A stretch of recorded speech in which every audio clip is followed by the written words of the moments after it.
팬데믹 시대에 교회의 의로의 말씀을 전했으면 좋겠는데, 또 이런 시대에 또 복음과 진리를 계속 전하기를 원합니다. 좀 말을 좀 빨리 하도록 하겠습니다. 요한복음 5장 30절부터 40절. 요한복음 5장 30절부터 40절. 먼저 시간에는 에베소서 말씀을 가지고 하나님의 창세 전에 예정하신 교회에 대해서 잠깐 언급을 했었죠. 에베소서는 하나님의 걸작품인 교회를 설명하다가 결국은 머리 대신은 그리스도를 향하게 되어 있죠. 반면에 골로새서는 하나님의 비밀인 그리스도를 먼저 언급하다가 결국 교회로 향하게 되어 있습니다. 그런데 오늘 읽어보는 복음서에서는 어떤 내용이 있을까 한번 살펴보기를 원합니다. 제가 빨리 읽겠습니다. 30절. 내가 아무것도 스스로 할 수 없노라. 듣는 대로 심판하노니 나는 나의 원대로 하려 하지 않고 나를 보내신 이의 원대로 하려는 거로 내 심판은 의로우니라. 내가 만약 나를 위하여 증거하면 내 증거는 참되지 아니하되 나를 위하여 증거하신 이가 따로 있으니 나를 위하여 증거하시는 그 증거가 참인 줄 아노라. 너희가 요한에게 사람을 보내매 요한이 진리에 대하여 증거하였느니라. 그러나 나는 사람에게서 증거로 취하지 아니하노라. 다만 이 말을 하는 것은 너희로 구원을 얻게 하려 함이라. 요한은 켜서 비추는 등불이라. 너희가 일시 그 빛에 즐거이 있기를 원하였거니와 내게는 요한의 증거보다 더 큰 증거가 있으니 아버지께서 내게 주사 이루게 하시는 역사 곧 나의 하는 그 역사가 아버지께서 나를 보내신 것을 나를 위하여 증거하는 것이요 또 나를 보내신 아버지께서 친히 나를 위하여 증거하셨느니라. 너희는 아무 때에도 그 음성을 듣지 못하였고 그 형용은 보지 못하였으며 그 말씀이 너희 속에 거하지 아니하니 이는 그의 보내신 자를 믿지 아니함이라. 너희가 성경에서 영생을 얻는 줄 생각하고 성경을 상고하거니와 이 성경이 곧 내게 대하여 증거하는 것이로다. 그러나 너희가 영생을 얻기 위하여 내게 오기를 원하지 아니하는도다. 제가 빨리 읽었습니다. 복음서는 크게 두 가지로 내용이 되어 있습니다. 그래서 전반부는 예수님이 누구냐 하는 거고 후반부는 예수님께서 무엇을 하셨느냐. 여러분 알다시피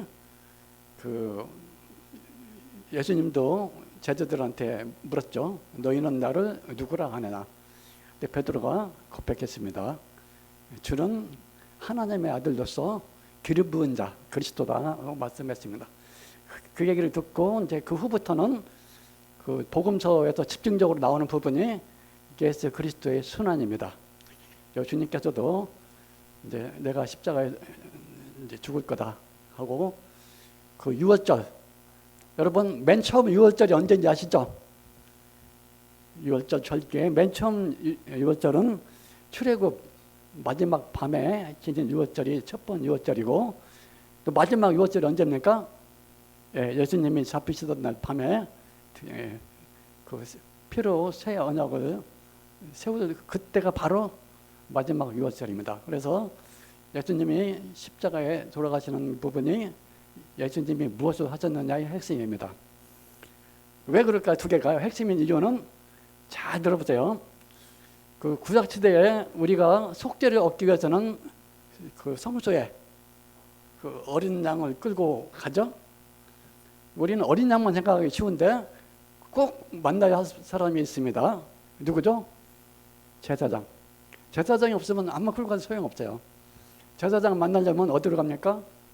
성소 또는 성전에 가야 됩니다.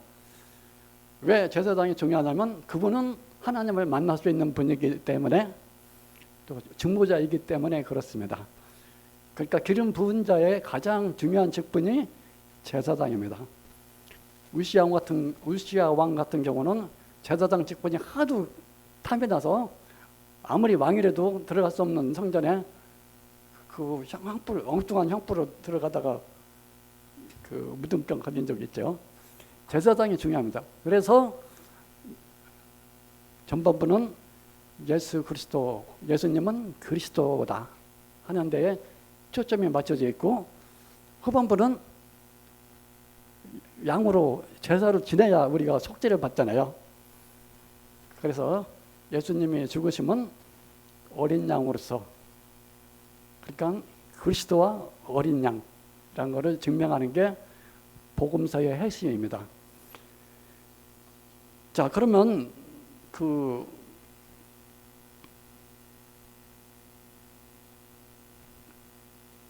기독교와 유대교는 유대인이 믿는 종교죠.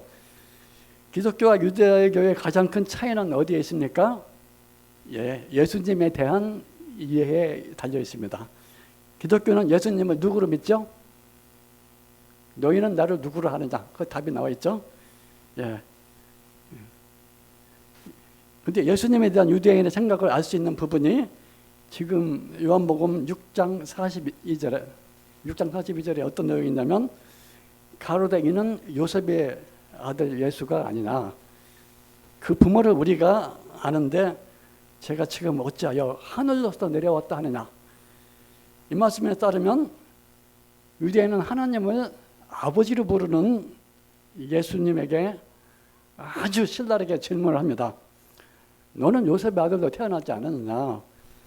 그것을 우리가 알고 있는데 어떻게 스스로를 하나님의 아들이라 부르느냐. 사람의 아들로 태어나서 하나님의 아들이라고 하는 그 주장에 대해서 유대인들은 동의할 수가 없었습니다. 사실 유대인들은 예언대로 메시아가, 기름 부은 자가 올 거를 알고 있었습니다. 베들레헴에서 올 것도 알고 있었고, 또 메시아가 유대인의 왕으로 올 것도 알고 있었죠. 또 그가 이적을 행할 것도 알고 있었고, 또 유대인들은 오실 메시아가 예언자일 거라는 것도 알고 있었고, 그가 신비스럽게 태어날 것도 알고 있었습니다. 그리고 유대인들은 메시아가 다윗의 혈통으로 올 것도 알고 있었습니다. 근데 그러면 그 당시에 유대인들은 메시아에 대해서 어떤 생각을 하고 있었길래 이렇게 잘못 알고, 좀 왜곡되게 알고 있었을까 하면은, 이사야서 53장 같은 데 보면 순환을 받는 메시아 나와 있잖아요. 그 이사야는 봤잖아요. 그 망원경을 통해서 딱 산을 보면 퍼지는 산도 땡겨서 볼 수가 있잖아요. 걸어가면 막 2, 3일 걸리는 그 지리산 같은 산도 보면 바로 앞에서 있는 것처럼 볼 수 있듯이, 이사야는 그걸 미리 봤어요. 메시아 순환이 이사야서만 있는 게 아니고 몇 군데 있는데, 그렇지만 그들은 그 메시아가 순환 당하는 거를 참 이해를 못했죠. 베드로도 그랬죠. 베드로도 그 메시아임을 고백을 했지만 왜 그리스도가 죽어야 하는지 이해를 못했죠. 그 뜻을 이해시키기 위해서 예수님이 3년 동안이나 제자들을 데리고 다닌 겁니다. 제자들이 3년 동안 한 분도 없잖아요. 따라다녀서 보기만 했지. 예수님이 죽고 부활하신 다음에 그대로 증언만 했을 뿐이지, 사실 3년 동안에 제자들은 한 거 없죠. 다 그 증언자로 세우신 거죠.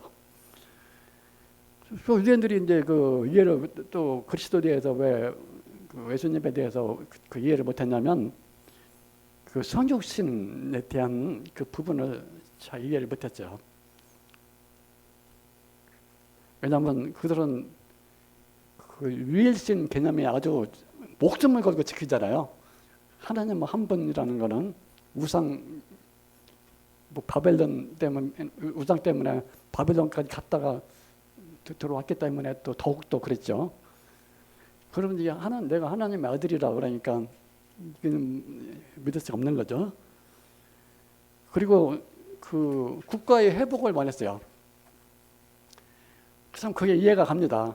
그 예수님 당시에 로마에만 지배당했던 것이 아니라 그 뭐 그 말라기서 이후 400년은 물론이고 그 바벨론 때부터 나라가 없어진 거잖아요. 유대 국가가. 그때부터 따지면 엄청난 세월. 우리는 그 배우긴 배우죠. 저 메데파사, 뭐 헬라, 로마 이렇게 그 중간 과정에 많은 나라가 지나간 걸 알고 있지만 성경에는 그 역사가 좀 빠져 있기 때문에 바로 연결된 것처럼 보이지만 유대인으로서는 나라가 없는 거잖아요. 멀어서 그나마 바벨론에서 포로에서 와긴 왔지만 그리고 또 이제 유대인들은 사도 바울도 뭐 그때 비난했듯이 그 유대인의 율법과 유대인의 성전을 반대한다는 게 도저히 뭐 이해가 안 가죠. 그죠? 근데 예수님은 뭐 성전이 파괴된다, 뭐 그런 얘기도 하고 그런 상황인데 그 유대인들의 그 상황은 그 유대인 또 어떤 상황이 있었냐면 유대인들만을 위한 왕국이 있을 거다. 근데 사실 아브라함 때 보면 그 모든 복이 유대인을 통해서 만민에게 가는 거거든요. 예수님 계실 때에도 그 얘기를 또 했고 그러는데 유대인들은 자기들만의 그 왕국 그 생각했죠. 그렇기 때문에 오죽하면 아브라함의 자손이면 자동으로 천국 가는 것처럼. 그래서 뭐 사도 바울은 세례 요한은 이런 얘기도 했잖아요. 독자의 자식들아, 너희들이 아브라함 조상, 너희들이 조상이 아브라함이라고 해가지 말라. 그 말 뜻도 있거든요. 거기에 자기네들만의 왕국 개념이 갖고 있었죠. 그리고 이제 죄에 대한 감각인데 어떤 분들은 그러니까 특별히 바벨론에서 돌아와서부터 이제 또 바리새인도 나오고 뭐 하는 그 시대가 있는데 구약 시대 유대인들은 그 율법을 완전하게 지켜야 구원 받을 줄로 생각하고 늘 불안한 마음으로 부들부들 떨면서 살았을 거라고 생각하십니까? 어떠세요? 그 당시 유대인들이. 하지만 그렇지 않습니다. 유대인들은 자신들이 구원받은 하나님의 선택받은 백성이라는 평안한 마음을 가지고 살았습니다. 죄가 문제가 되지만 속죄 제사가 있기 때문에 그것도 그렇게 절망스럽지 않습니다. 제사만 지면 되니까. 이것이 시작에 처음 복음이 전해지기 전 그 상태에 바리새인 또 뿐만 아니라 그 지도를 받는 백성들의 상태였습니다. 그렇기 때문에 그들이 생각하는 메시아 역할은 유대인들의 왕이 되어서 빨리 대적을 물리치고 다윗에게 약속하신 그 영광스러운 나라를 세우는 게 목적이고 그런 메시아를 기다렸습니다. 제자들도 그랬어요. 이건 후의 얘기지만 예수님이 40일 동안 부활하시고 40일 동안 계셨다가 휘천할 때까지도 제자들이 물어봤잖아요. 하나님의 나라가 회복할 때가 언제입니까? 그 약속이 있거든요. 다윗에게 약속한 거. 근데 그 약속은 지켜집니다. 왜 천년왕국이 있어야 되는지 아십니까? 천년왕국이 있어야 될 이유가 여기에 있어요. 유대인의 왕국이 분명히 세워집니다. 더 놀라운 것은 우리가 그리스도와 함께 그 유대의 나라를 다스립니다. 그 후에 얘기니까 이제 빼고 이러한 생각은 당시 유대인들만 갖고 있는 것이 아닙니다. 제가 전에도 언급했지만 교회에서도 그런 것 같아요. 칼빈의 여전론에 의하면 창조전에 우리는 선택받은 성도다. 거기에 더 우리는 영원히 하나님 어떻게 해서든지 우리는 천국 보내준다. 그 뒷부분은 맞아요. 그 한 번 구원 받으면 그 단번 속죄, 영원한 속죄 있기 때문에 구원이 영원한 건 맞는데 앞에 부분이 좀 잘못됐죠. 우리 선택받았기 때문에 뭐 예수님 믿게 된 것이고 그래서 구원받았으니까 천국 간다. 그게 아까 얘기한 유대인들 생각하고 비슷할지도 모르겠습니다.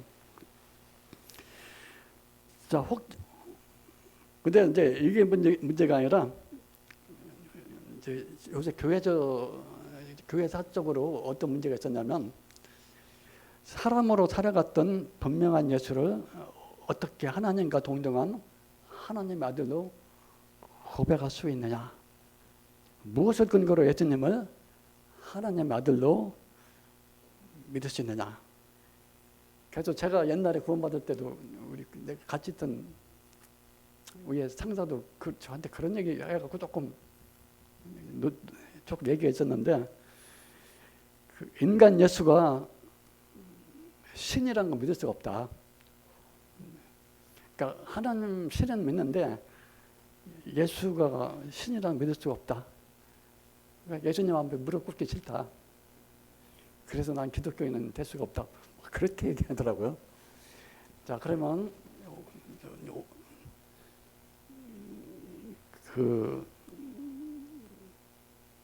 뭐 그런 사람들은 교회 다니면서 주일학교 때부터 뭐 배운 게 있기 때문에 예수님은 하나님의 아들이라 하는 것을 믿는다기보다는 그 암기해서 아는 것 같습니다. 이게 암기해서 아는 것하고 정말 믿는 것하고는 차이가 있죠. 자, 오늘 읽은 말씀을 보면 예수님께서 자신이 하나님의 아들이라는 증거를 말씀하시는데 예수님이 첫 번째 제시한 증거는 침례 요한이라고 그랬죠. 침례 요한이 나에 대해서 증거했다. 사실 그 당시 사람들이 침례 요한을 그 하나님이 보내신 그 선지자라고 생각을 했습니다. 그런데 요한복음 1장 3절에 보면 침례 요한이 이런 얘기를 했죠. 내가 전에 말하기를 내 뒤에 오는 사람이 있는데 나보다 앞선 것은 그가 나보다 먼저 계심이라. 그래서 예수님은 그리스도로 증언한 거죠. 나보다 뒤에 오는 자 뭡니까? 누가복음에 보면 그 침례 요한보다 6개월 뒤에 태어났습니다. 나보다 늦게 오는 자가 나보다 앞서서 나는 그분의 신들매도 담당 못한다 그랬죠.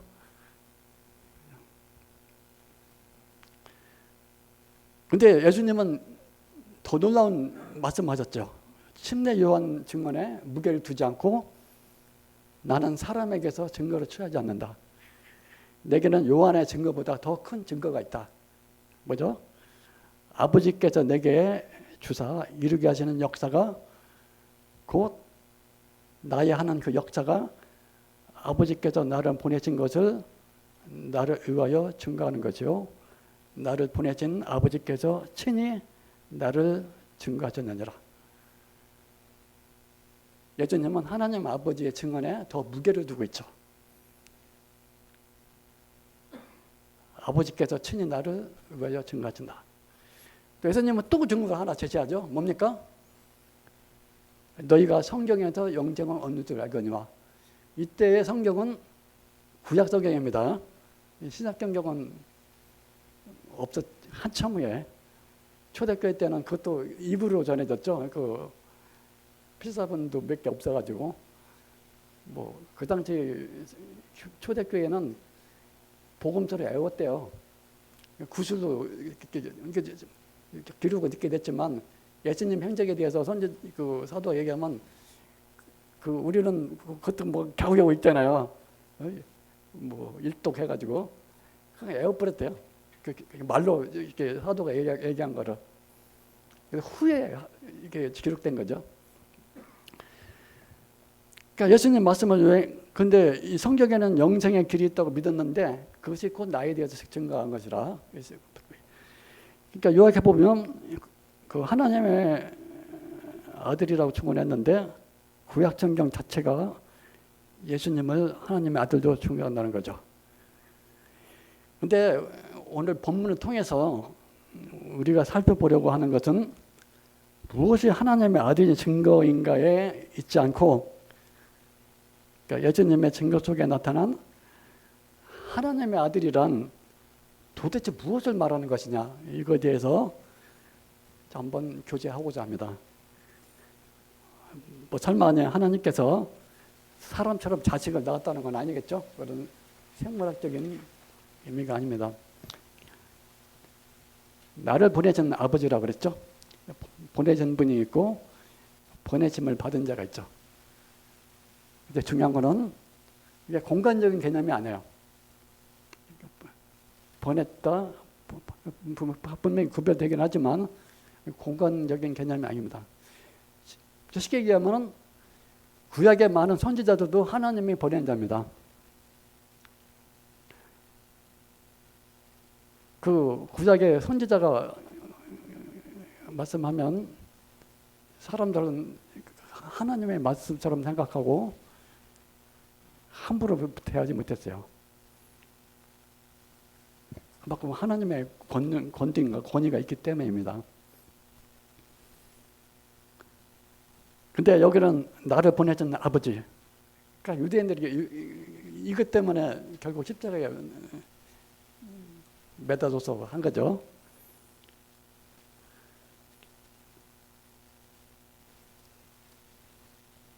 근데 또 이 말씀을 좀 진행하기 전에 하나님은 왜 보냅니까? 직접 오면 될 텐데, 그죠? 직접 오면 될 텐데 보낸다고 했죠. 37절 후반부 보면 너희는 아무 때에도 그 음성을 듣지 못하였고 그 형용을 보지 못하였으며, 이렇게 돼 있죠. 그러니까 너희는 아무 때에도 하나님의 음성을 듣지 못했고 하나님을 보지 못했다고 그랬죠. 왜 그렇습니까? 하나님은 영이시기 때문에 인지할 수 있는 분이 아니잖아요. 근데 왜 예수님은 왜 자신이 하나님의 아들이라는 것을 그렇게도 증명하려고 합니까? 사람들이 믿지 않으려고 하는데도 왜 그렇게 말씀하시죠? 그 대답은 34절에 있습니다. 다만 이 말을 하는 것은 너희로 구원을 얻게 하려 함이니라.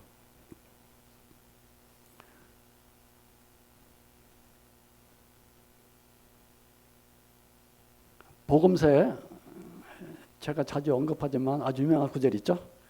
영생은 유일하신 참 하나님과 그의 보내신 자 예수 그리스도를 아는 것이니라. 예수님은 이 관계를 요한복음 15장에 포도나무 비유해서 말씀하고 있습니다. 나는 포도나무, 너희는 가지라. 그래서 예수님이 중보자이기 때문에 나를 통해서 가셨다는 거죠. 자, 그러면 이제 서론 얘기하다 보니까 시간 다 갔는데, 제가 원래 오늘 말씀드리려고 한 거는 뭐 다음 시간에도 혹시 기회가 있으면 되겠지만, 아까 제가 말씀드렸죠. 하나님의 아들이 무슨 의미인가? 뭐 결론부터 써놓고 시간 되는 데까지 하겠습니다.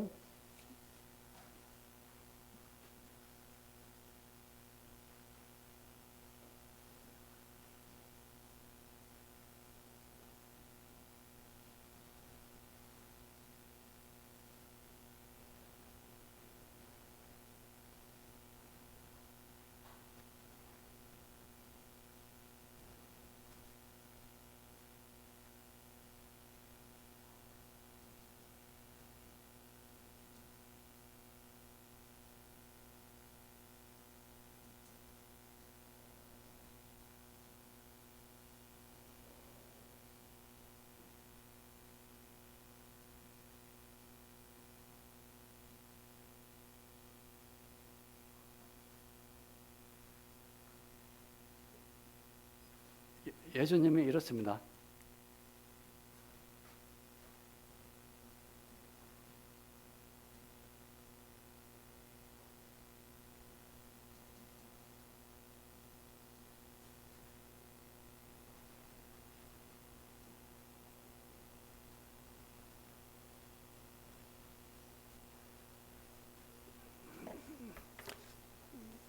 다 아시죠?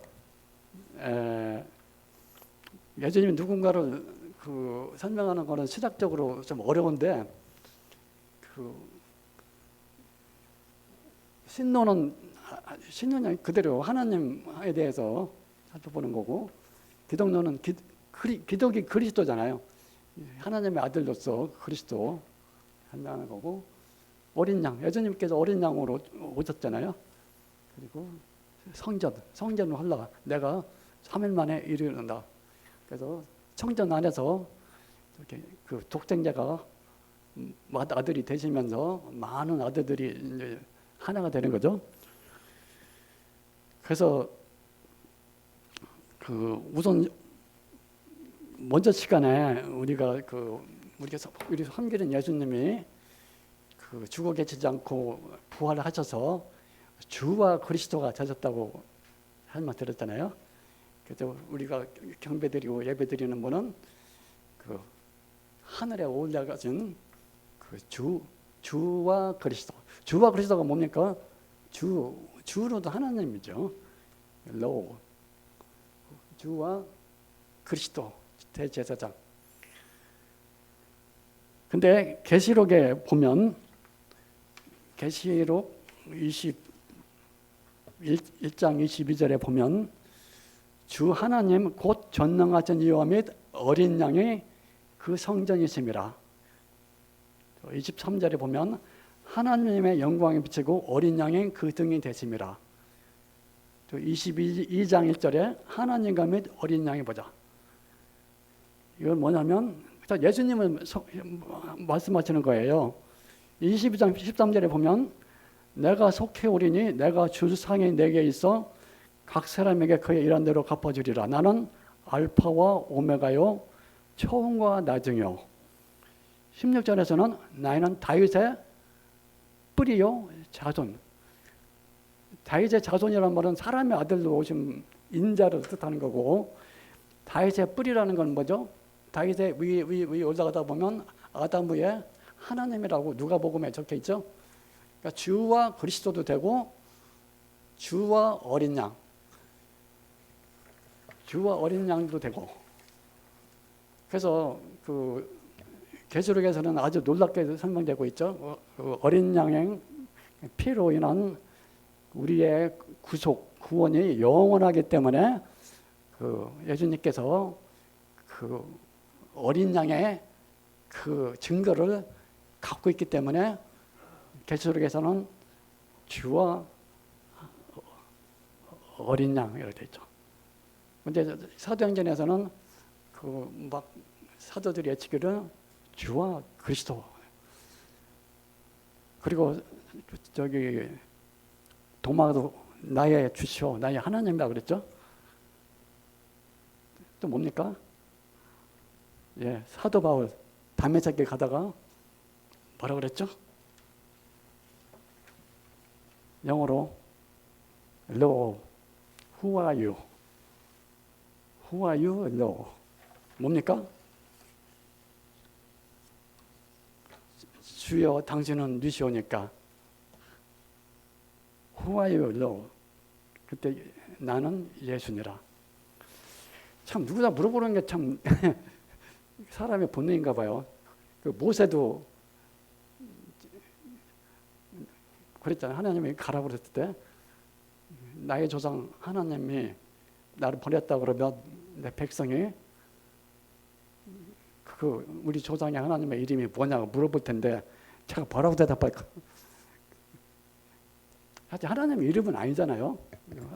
하나님은 신이라는 뜻으로 그렇게 보통 명사도 되고 고유 명사도 될 수도 있는데 알라도 하나님이라고 그러잖아요. 거기 자기네 신들은.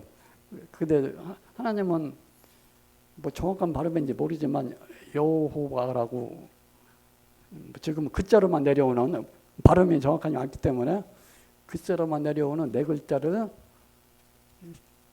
가르쳐줬죠. 근데 그때 사도 바울이 뭐라고 했겠습니까? 신약 성경이 히브리어로도 쓰여졌습니다. 왜냐하면 유대인들을 위해서도 성경이 나중에 쓰여졌기 때문에. 그때는 발음이 미아타 아도나이래요. 제가 같아. 미아타 아도나이. 아도나이. 당신 누굽니까? 그때 아도나이라는 뜻이 뭔지 아시죠? 모세가에게 알려줬던 그 이름은 하도 거룩해서 못 불러요. 그래서 항상 아도나이, 아도나이 불렀어요. 그때 사도 바울이 그거 보고 아도나이, 당신은 누굽니까?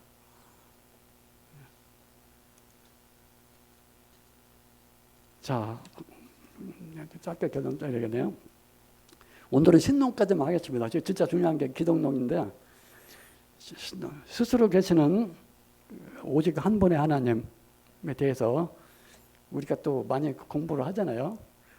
뭐 하나님은 거룩한 영이시며 공간이 없을 때도 계셨고 창조하신 공간 안팎에 여전히 그 영으로 충만하게 계신 분이고 전지전능하고 영원토록 살아계시고 본자가 없고 보수도 없는 분이 그 유일하신 참 하나님께서 나오신 독생자 예수 그리스도가 그분의 형상, 이게 아들을 볼 때 아버지를 보는 것이며, 다음 하나님과 사람이라고 그러잖아요. 예수님이 하나님과 사람이라고 그러는데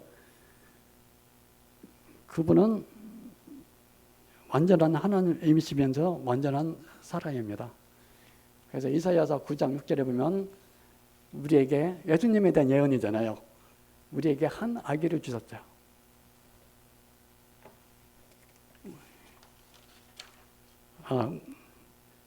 우리에게 한 아기가 낳고 한 아들을 주셨다고 되어 있죠. 한 아기는 사람의 아들.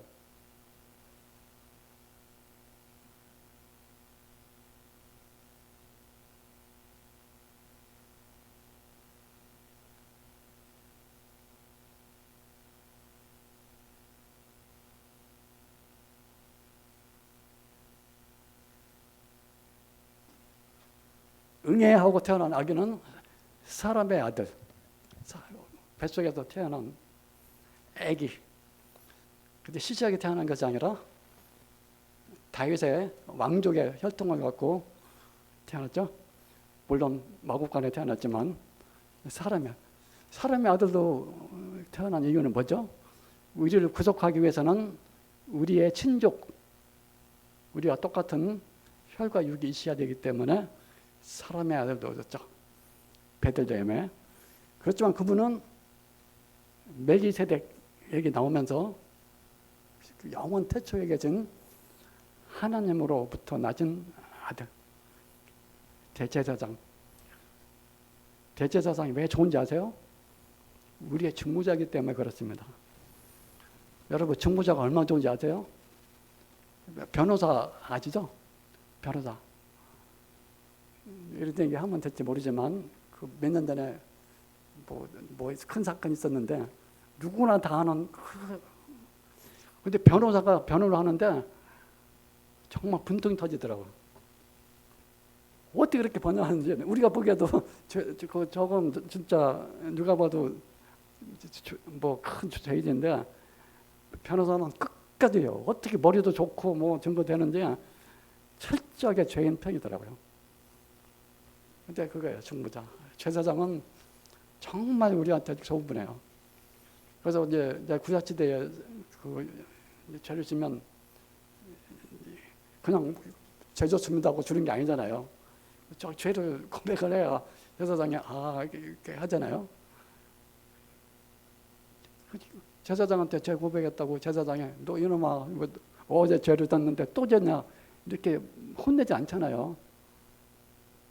변호사처럼 끝까지 죄인 편에 펴서 그 속죄 도와주잖아. 물론 죽이는 거는 죄인이 죽여야 되지만. 그리고 하나님 만나서 뭐 합니까? 하나님 가서 뭐 내가 뭐 하나님 자랑하러 가는 게 아니에요. 이 죄인의 용서 구하러 피를 갖고 가는 겁니다. 제사장. 그래서 히브리서가 예수님이 영원한 멜기세덱의 반세하시조처는 영원한 하나님의 아들이면서 하늘의 대제사장인 걸 증명하고 있고, 복음서에서는 불과 짧은 33년 생애지만 인자로서. 근데 제가 오늘 실론을 말씀드린다고 그랬죠. 그분이 한낱 하나님 아들로만 돌아가지고 그것만 향할 것이 아니라 그분은 하나님의 이끌어진 그 하나님이시죠. 제가 질문만 드리고 바로 내려가겠습니다. 신약 성경에 여호와라는 이름이 몇 번 나옵니까? 여호와라는 이름이 왜 없는지, 성경 번역하고 관계가 있고, 또 하나 질문 드리겠습니다. 좀 예민할 수도 있는데, 아들 하나님이란 말이 신약 성경에 몇 번 나옵니까? 이게 참 예민해요. 요새는 그래도 분별이 다르면 토론하고 그랬잖아요. 근데 중대 때는 말할 것도 없고, 그 종교 개혁 때만 해도 너하고 나하고 조금 틀리면 가차없이 종교 재판했어요. 중대 때 종교 재판도 유명하지만 근대사에서 종교 재판도 유명해요. 아들 하나님하고 하나님 아들하고 같은 거 아니냐. 근데 그 당시에는 그 말이 절대 아니었어요. 제가 이 말씀 드리는지 그냥 참고로만 하시고, 다음에 시간 나면 교제하도록 하겠습니다. 또 하나 말씀드릴게요.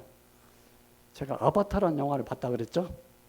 지금 2편이 곧 나올 예정이라고 합니다. 근데 3편, 4편까지 미리 찍으면서 2편이 나왔어요. 이제 공개만 못한 거예요. 작년에 하려고 그랬는데 2년 간격으로 계속. 근데 제가 먼저 번에 간증했는지 모르지만 아바타라는 영화를 보고 굉장히 혼란스러웠어요. 거기 몸만 뒤집어 쓰고 쑥 들어와가지고 이상한 나라를 오더라고요. 하나님이 이렇게 오신 거는, 그 성육체는 그런 개념이 아닙니다. 완전한 사람, 완전한 사람으로. 어떤 분은 육체로 오신, 하나님이 육체로 오신 거지 하나님의 아들이라고 단순하게 말씀하시는데 완전한 인간이네요. 그래서 하나님의 아들이라는 개념은 다음에,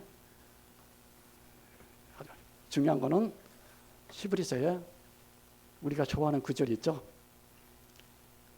너는 내 아들이라 내가 오늘날 너를 낳았도다. 오늘날이라는 거는 영원한 시절에 항상 오늘이라는 것만, 베들레헴 시점이 아니고 영원한 시점이 오늘이고, 하나님의 아들의 첫 번째 개념은 하나님이 낳았다는, 그 낳았다는 개념이 사람이 생각하는 낳았다는 거는 틀리다는 것만 말씀드리고, 다음에 시간 나면 계속 교제하도록 하겠습니다. 이상 마치. 그러니까 복음서의 오늘 결론은 내용이 두 가지를 하면서, 단순히 인자로서의 하나님만 생각할 것이 아니라 제사장으로서, 더 나아가서는 하늘 보좌에 앉으신 예수님 같이 생각하면서 조금 더 예수님을 더 알기를 원합니다. 이상 여기까지만 하도록 하겠습니다.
안녕하세요.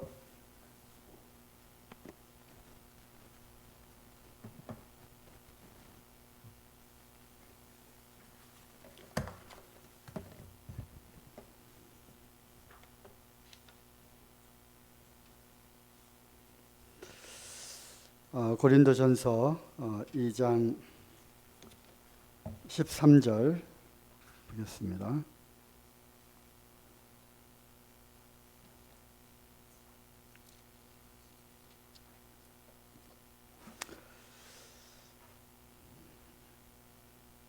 고린도전서 2장 13절 14절 우리가 이것을 말하거니와 사람의 지혜의 가르친 말로 아니하고 오직 성령의 가르치신 것으로 하니 신령한 일은 신령한 것으로 분별하느니라.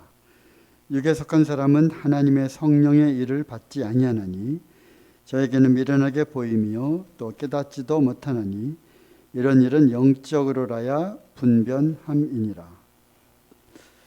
그래서 우리는 12절에 보면 세상의 영을 받은 자들이 아니라 하나님으로부터 온 성령을 받은 자들입니다.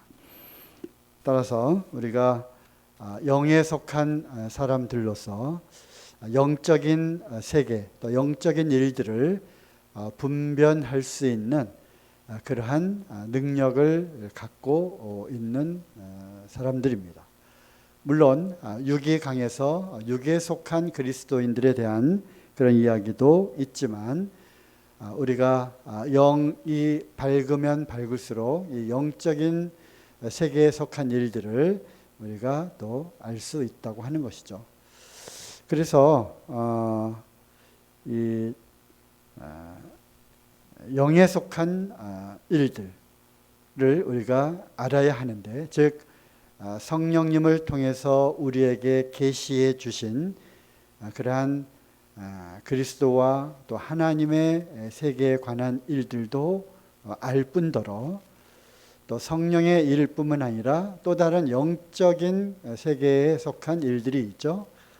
그것은 바로 악한 영들이 활동하는 그러한 악한 영들의 세계에 대해서도 우리가 알고 분별을 할 수 있어야 하는 것입니다.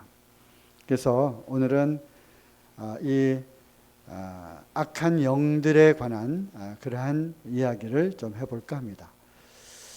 이 마귀와 또 마귀가 부리는 그러한 귀신들, 즉 악한 영들이 활동하고 있고 분명히, 그리고 성경에, 신약 성경에 보면 마귀를 대적하라라고 하는 그런 말씀이 몇 군데가 나옵니다.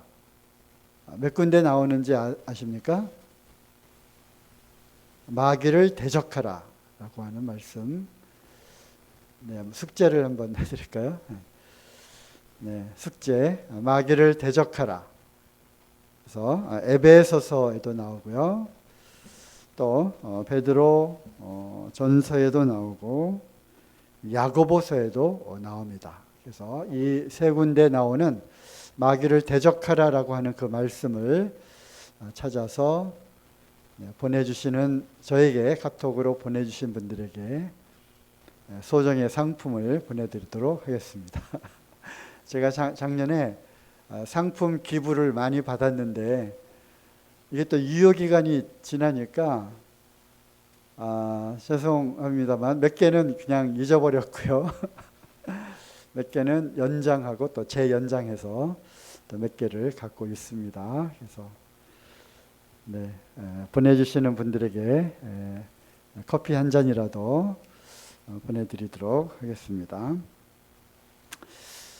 마귀를 대적하라라고 했는데, 그렇다면 이 악한 영들이 우리를 계속 공격을 해옵니다. 그리고 침투해 옵니다.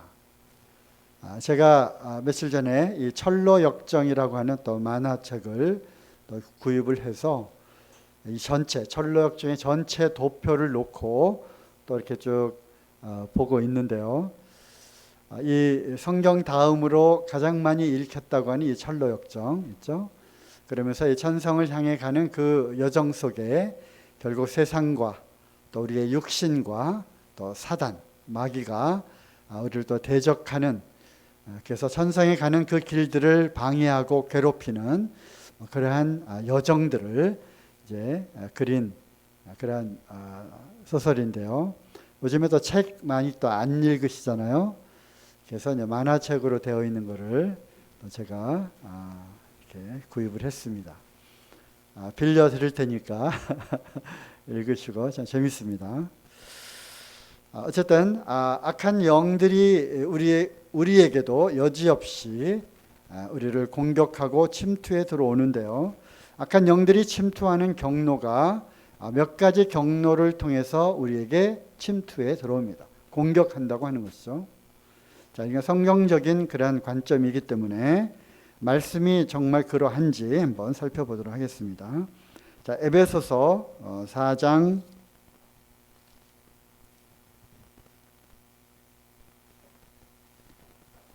26절, 27절이죠.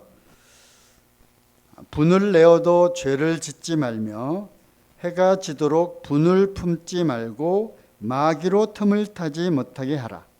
분명히 거기 말씀하고 있죠. 분을 내게 되면 그 분노를 통해서 마귀가 틈을 타고 우리에게 들어온다는 것입니다. 그렇죠?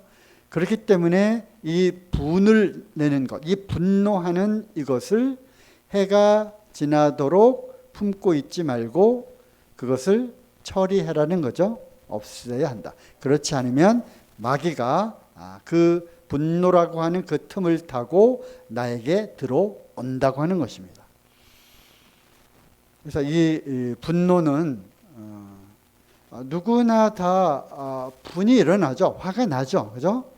화를 낼 수는 있지만 그것을 이제 마음에 품고 또 그 분노를 이제 해결하지 못하면 마귀에게 여지없이 공격을 당한다고 하는 것입니다. 이 분은 계시록에도 그 말씀을 찾지 않겠습니다만 아시죠? 마귀가 분을 내어 이 땅에 내려왔다, 쫓겨 내려왔다 이런 말씀이 있잖아요. 이 분을 내는 것. 또 시편 말씀을 한번 보시면요, 시편 37편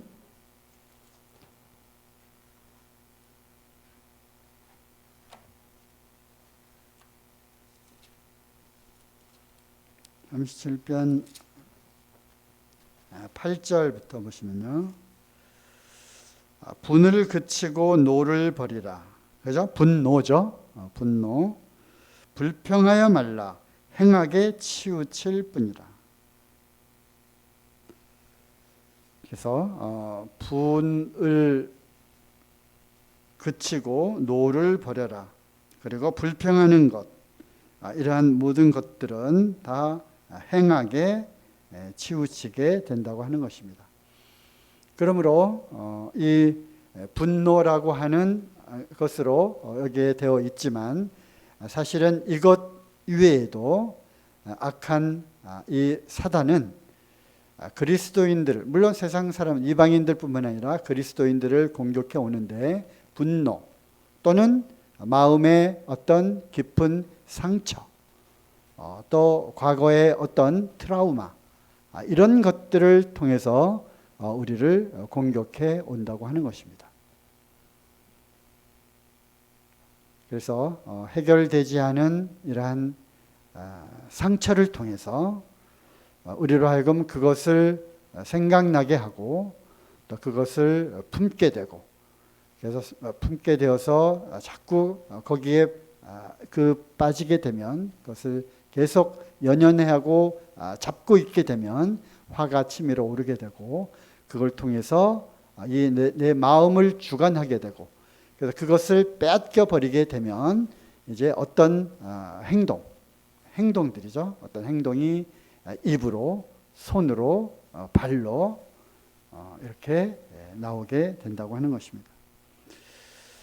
그리고 두 번째로 또 악한 영들이 침투하는 경로는 우리가 또 여러 또 이런 상황들을 통해서 볼 수 있는 것처럼 죄를 통해서 들어오는 거죠. 죄를 짓는 자는 다 마귀에게 속했다고 말씀하고 있잖아요. 그죠? 자, 요한일서 3장 한번 보겠습니다.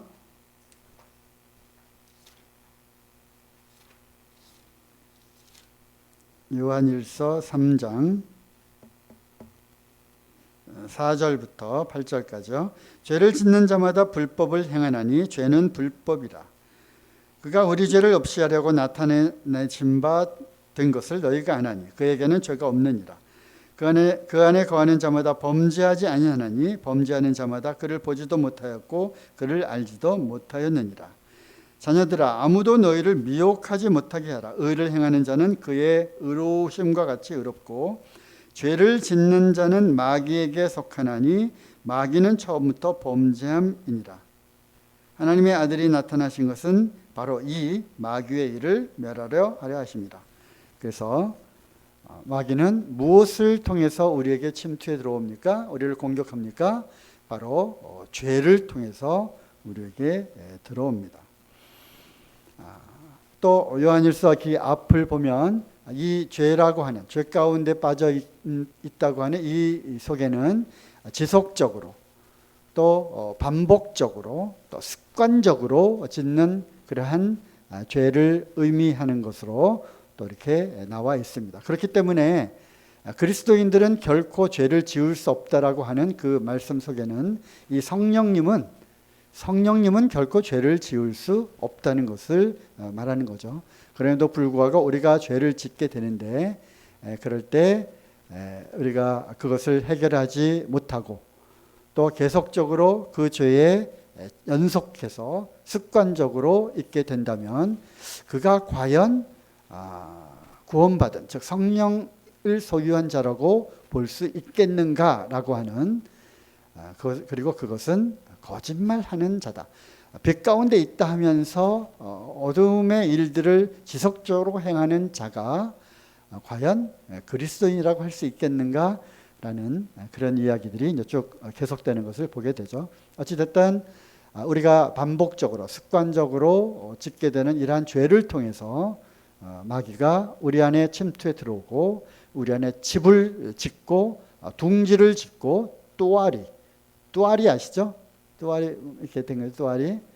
뱀이, 독사가 이렇게 또아리를 트고 이렇게 있는 것을 말하는 거죠. 그 안에 집을 짓고 이제 여지없이 우리를 괴롭히고 공격해 온다고 하는 것이죠.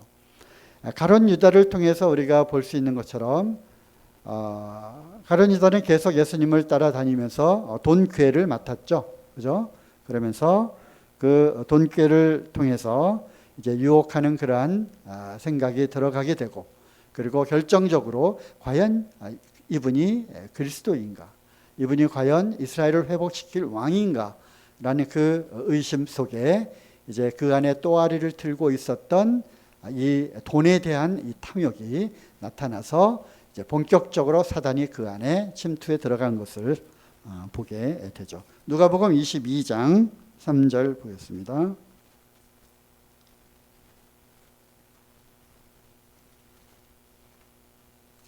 누가복음 22장 3절. 12 중에 하나인 가룟인이라 부르는 유다에게, 즉 가룟 유다에게 누가 들어가요? 사단이 들어갔습니다. 그리고 요한복음 13장 2절을 보시면요.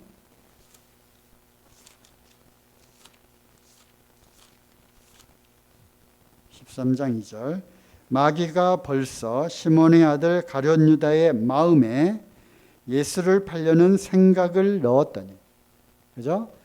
마음은 가룟 유다 것인데 거기다가 생각을 집어넣는 자가 있다고 하는 것이죠. 그가 바로 마귀입니다. 그래서 우리가 이제 침투하는 경로를 분명히 알아야 되고, 그 다음에 대적하라고 했으니까 이것을 어떻게 우리가 차단시키고 막느냐 하는 것까지도 우리가 이제 알아야 되겠죠.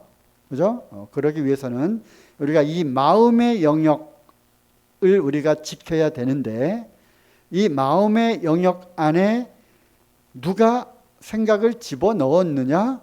바로 사단 마귀가 생각들을 계속해서 우리에게 집어넣는다고 하는 것이죠. 자, 오늘 이제 거기까지는 해결 방법까지는 힌트가 지금 나갔습니다만은 말씀드릴 시간이 없는 것이고요. 어쨌든 침투하는 경로를 지금 보고 있는 것입니다. 그 세 번째는 구약의 또 여러 그 과정들을 통해서 우리가 알 수 있는 것처럼 이 사단 마귀는 태생부터가 하나님의 자리에 앉고자 하는, 그래서 하나님의 형상대로 지음을 받은 이 사람들로부터 하나님께로 향하는 그 경배를 빼앗고자 하는, 찬탈하고자 하는 그러한 자죠. 그죠?